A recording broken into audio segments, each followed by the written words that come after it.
nome é Vivian Meninel, eu sou enfermeira e sou professora do Departamento de Enfermagem da UFSCar. Hoje nós estamos aqui para conversar um pouco com o Centro de Referência em Saúde do Trabalhador, o CEREST de Araraquara. Para isso, nós temos dois convidados, o senhor Edson Rodrigues Filho, que é coordenador da Atenção Especializada de Araraquara, que inclui o Centro de Referência em Saúde do Trabalhador, o CEREST, e a enfermeira Karen Greco de Freitas, que é enfermeira do trabalho. Então, primeiramente, eu gostaria de agradecer muito a participação de vocês, o aceite de estarem aqui conosco, conversando um pouco mais sobre o Centro de Referência de Saúde do Trabalhador de Araraquara, da qual São Carlos pertence. Bom, como todos sabemos, a pandemia de Covid-19 trouxe importantes mudanças para a vida e para o trabalho de todos os brasileiros e de todas as pessoas no mundo. Bom, o CEREST, ele é um centro de referência em saúde do trabalhador, né? O CEREST, ele é um serviço do SUS, tá? E ele atende a todos os trabalhadores, independente do vínculo, condição de trabalho, se é um trabalhador formal, se não é formal, autônomo, enfim.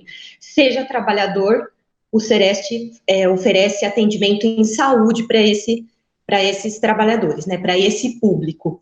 E os trabalhadores, eles chegam até o CEREST referenciado, porque nós somos um serviço de retaguarda técnica aos serviços do SUS, né? Então, nós prestamos apoio aos diversos setores dentro do SUS, né? Então, por meio das articulações intrasetoriais e também temos parcerias com outros setores, né, com o Ministério Público do Trabalho, enfim, e o trabalhador, ele pode chegar, então, ele vem referenciado, geralmente, da unidade de saúde dele, né, o posto do bairro a qual ele reside, ali, ou mesmo pode ser a unidade do bairro que ele trabalha, ele pode procurar esse serviço de saúde, o serviço de saúde referencia para nós.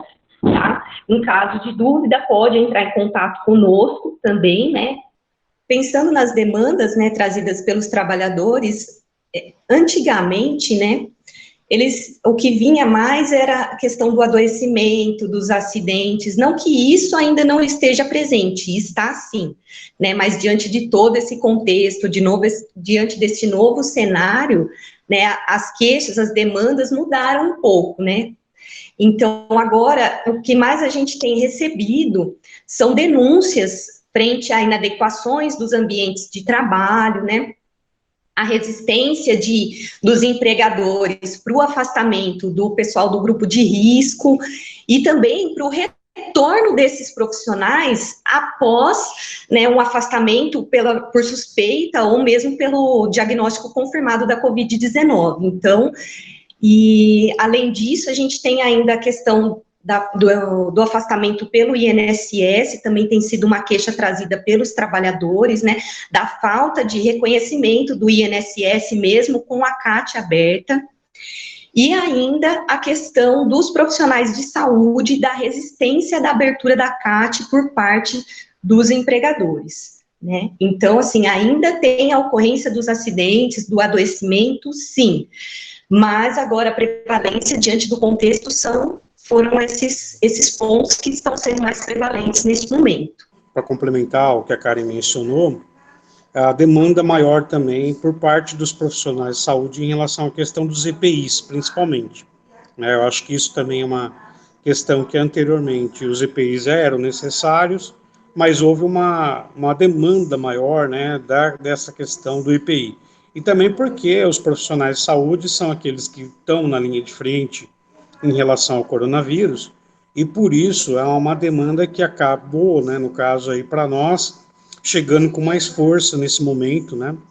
Essa questão do profissional de saúde também é uma demanda que chegou mais forte pela necessidade de ter EPIs e de ter em quantidade, tudo para que atenda a esses trabalhadores. Eu acho que vocês trazem questões importantes, né, que é de um contexto que já existia e que foi agravado por essa nova situação de pandemia. E quais ações o CEREST tem desenvolvido neste novo contexto de pandemia? Então, o Sereste, nesse momento, ele tem focado mais as suas ações para as denúncias recebidas, né, seja por instâncias como o Ministério Público do Trabalho, sindicatos, os próprios municípios, empresas e o próprio trabalhador, que também tem enviado denúncias aqui para o nosso serviço. Com isso, a gente traçou, né, uma estratégia de inspeções em todos os ambientes laborais, né, os serviços de saúde da nossa regional. Nós estamos fazendo as inspeções nesses ambientes de trabalho para verificar em quais condições que os trabalhadores estão, né, submetidos para trabalhar, né, frente a essa pandemia. Além de outras empresas que a gente também tem ido verificar as condições laborais. Além disso, a gente também tem realizado apoio às vigilâncias, né, as vigilâncias epidemiológicas, sanitárias, seja nas investigações, seja nas inspeções, como foi mencionado, né, e as orientações às empresas, né, para esse contexto todo da pandemia, e o direcionamento, no caso do não cumprimento das legislações vigentes, né, sejam sanitárias, de saúde, trabalhistas, as demais instâncias, como o Ministério Público, a Superintendência Regional do Trabalho e Emprego, né, para sindicatos, para a adequação desses ambientes e das condições a que os trabalhadores estão submetidos, né, verificar essas condições para adequar. Em relação às ações, eu acho que o ponto principal é que o Sereste de Araraquara, junto com a GVS, fez duas recomendações, a recomendação 01/2020 e a recomendação número 02/2020. Se encontra no site do Sereste, seresteararaquara.com.br, não tem erro. E no site lá, essas duas recomendações são fundamentais para nortear o trabalhador em relação às ações ou que é a conduta em relação tanto ao empregador e ao empregado também. E nas recomendações, né, colocam em relação a medidas, né, que podem ser colocadas, né, isso também é um norteador também para os sindicatos, né, que possam também estar trabalhando em relação a essa questão junto ao trabalhador. Essa é um dos aspectos. Outro aspecto também é a questão de educação, né, então nós elaboramos um cartaz de paramentação e desparamentação profissional de saúde, que é onde ocorre a principal contaminação dos profissionais de saúde, e está sendo distribuído para todos os ambientes, né, de hospital, unidades de saúde, para que os profissionais de saúde possam se paramentar e desparamentar adequadamente. Além disso que a Karen mencionou, em relação a fiscalizações, mediante denúncia ou encaminhamento de solicitação de visita, de inspeção nos locais de trabalho, para que eles possam se adequar e as medidas sanitárias adequadas. Por quê? O que ocorre é que, em geral, né, essa questão, há necessidade de intensificação das medidas sanitárias para que as pessoas que estejam contaminadas não transmitam o vírus para outras e aí todo o ambiente de trabalho fique contaminado. Essa, basicamente, é um resumo assim, das medidas de que o Sereste vem executando. Então, na questão da prevenção, acho que, inicialmente, a gente já pensa, né, na disponibilidade dos EPIs aos trabalhadores, né, então, disponibilizar os EPIs aos trabalhadores em quantidade suficiente para eles, né, verificar a condição desses trabalhadores, então, como que eles estão chegando, verificação de temperatura, né, qual que é a condição de saúde? Já apresenta alguma sintomatologia no início da jornada, ao chegar ao trabalho, ou ao longo do trabalho, apresentou algum sintoma? Ir lá e conversar com o seu superior imediato, ou a pessoa do serviço de saúde ali presente, de saúde ocupacional, informar a sintomatologia, a revisão dos postos de trabalho, né, olhando para a organização desse setor, para promover o distanciamento, priorizando a ventilação ambiente, né, além disso, reforçar a limpeza do local. A limpeza ela tem que ser realizada a todo momento que a unidade estiver em funcionamento, né, e também oferecer o treinamento para o pessoal, né, para os trabalhadores, né, seja os trabalhadores ali do setor, da produção, os trabalhadores da limpeza também, isso é importante, eles receberem o treinamento de como realizar, né, a limpeza dos ambientes de trabalho nesse contexto, e o isolamento dos casos suspeitos e confirmados, né, de imediato, promover, então, o afastamento dessas pessoas, né. E eu gostaria também de fazer um destaque aqui para os serviços especializados em engenharia de segurança e medicina do trabalho, que eles são fundamentais nesse momento, né?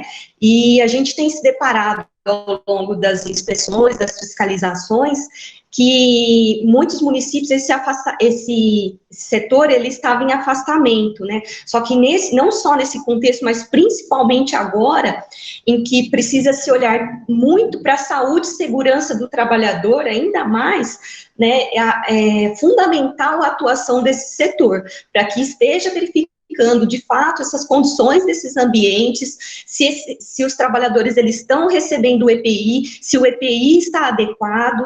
Então, há necessidade da atuação dessa instância também. Em relação a essa questão, acho que é importante citar, porque o período de incubação, né, no caso do vírus, é longo e as pessoas podem transmitir sem saber que elas estão transmitindo. Então, isso dificulta bastante com que essa retomada ocorra, né? Então, é difícil por causa desse aspecto. Por isso que há necessidade de medidas, né, no caso, diferenciadas. Por exemplo, os restaurantes das empresas que reuniam muitas pessoas, né, tem que ser adaptados. O transporte que leva essas pessoas até o local de trabalho, um outro problema também de contaminação. Outro aspecto também que é importante, né, a questão do fornecimento de álcool gel e também de formas com que essa pessoa possa lavar as mãos de forma mais cotidiana, de forma mais intensa, né, de forma mais frequente. Então, são medidas de que muitas vezes é difícil o acesso, em geral, nas empresas, né? E então isso também é uma coisa que as empresas vão ter que fazer uma adaptação em relação a isso. A questão do fornecimento dos EPIs, né, é fundamental, principalmente para aquelas que têm contato com o público em geral, as empresas, supermercados, essas que são de serviços essenciais, né. Nós tivemos aqui, por exemplo, em Araraquara, um caso de um açougue que praticamente contaminou todos os trabalhadores, o dono, a empresa e tal. Agora, a gente não conseguiu ainda identificar se pessoas foram contaminadas nesse açougue, mas o que a gente identificou é que todos do açougue de trabalhadores foram contaminados, né? Então, realmente é difícil, e também porque uma parte desses trabalhadores que estão contaminados, ele não tem sintomas, é assintomático e está transmitindo o vírus.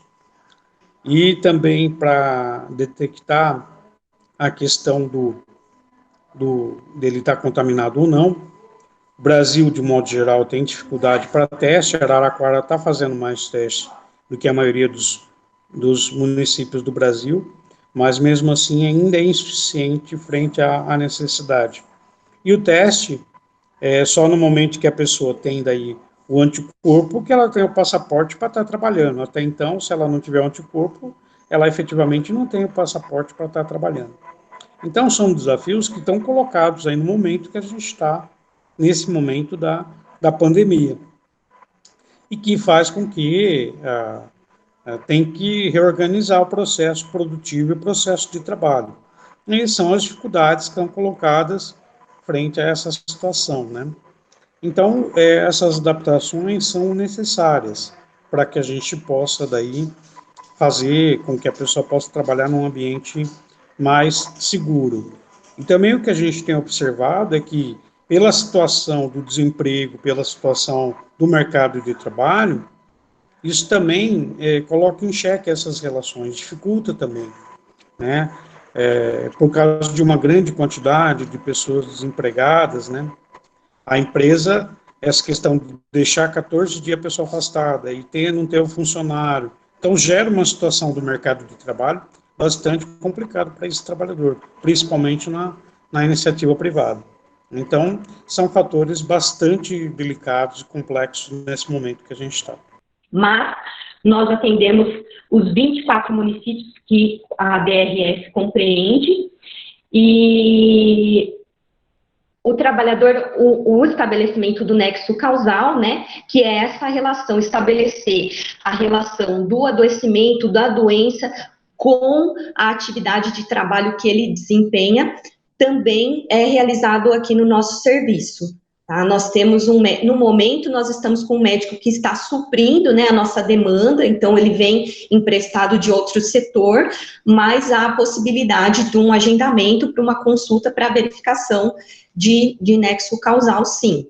Tá? Então, tudo isso entre em contato conosco, procura a unidade de saúde para que possa ser referenciado e a gente possa, então, analisar, né, junto ao trabalhador, a condição a que ele está.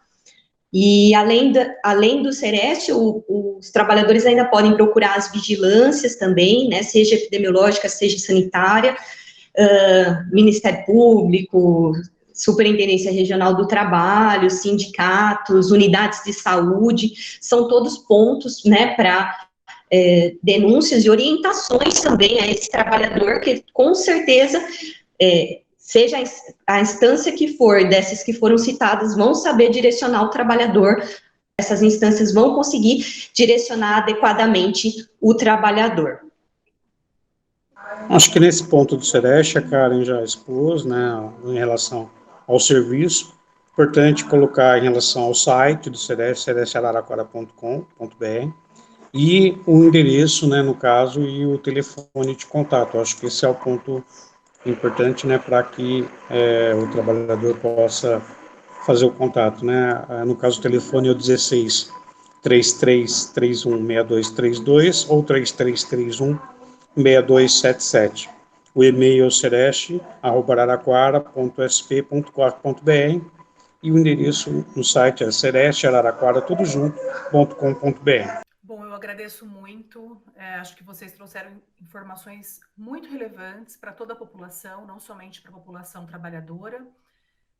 E reforço a todos os trabalhadores que, independente da cidade onde estejam, da cidade onde trabalham, para que busquem as unidades básicas de saúde, as unidades de saúde da família, busquem conhecer se existe um Sereste de referência, se esse Sereste ele é regional, onde fica a sede desse Sereste, mas é muito importante que vocês busquem essas informações, porque o Sereste tem esse papel de retaguarda em auxiliar o trabalhador nas questões relacionadas à saúde do trabalho. Então, informem-se e aproximem-se das unidades de saúde do SUS, do Sistema Único de Saúde, para esclarecerem suas dúvidas e as suas demandas. Mais uma vez, Edson, Karen, agradeço a disponibilidade de vocês, agradeço a parceria que vocês estabelecem com a Universidade Federal de São Carlos, são sempre muito abertos, são sempre muito participativos e nós agradecemos muito a participação de vocês. Até a próxima.